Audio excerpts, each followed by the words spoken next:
Nomination যাকেই দেয়া হোক, তারেক রহমানের নির্দেশে আমরা ধানের শীষের জন্য ঐক্যবদ্ধ হয়ে কাজ করব, বলেছেন এম এ সালাম। বিস্তারিত থাকছে বাগেরহাট থেকে এইচ নান্টুর প্রতিবেদনে।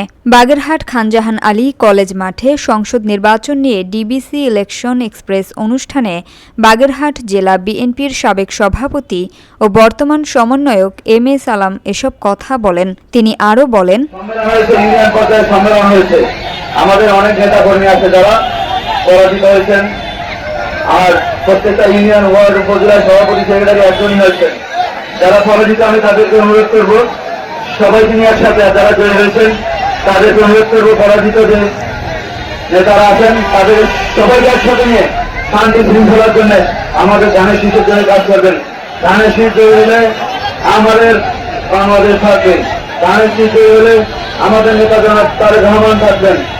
তরুণ ভোটার আছে, যে সকল তরুণ ভোটার গত 16 বছর আওয়ামী লীগের অত্যাচার, অন্যায়, অত্যাচার, দুঃশাসন, দুর্নীতি দেখেছে, তারা বিএনপি সুশাসন দেখে নাই, আমাদের দেশে বেগম খালেদা জিয়ার সুশাসন দেখেন নাই, তারা শহীদ প্রেসিডেন্ট জিয়া রহমানের সুশাসন দেখে নাই। এই তরুণ প্রজন্মকে আমাদের শহীদ প্রেসিডেন্ট জিয়া রহমান সম্বন্ধে জানতে হবে, আমাদের দেশের বেগম খালেদা জিয়া সম্বন্ধে জানতে হবে। আমাদের বাগেরহাটে হিন্দু, মুসলমান, বৌদ্ধ, খ্রিস্টান সব ভেদাভেদ ভুলে গিয়ে আমরা সবাইকে নিয়ে একসাথে কাজ করতে চাই, জনগণের কল্যাণে কাজ করতে চাই। আমরা আমাদের শহীদ প্রেসিডেন্ট জিয়া রহমানের স্বপ্নকে বাস্তবায়ন করতে চাই।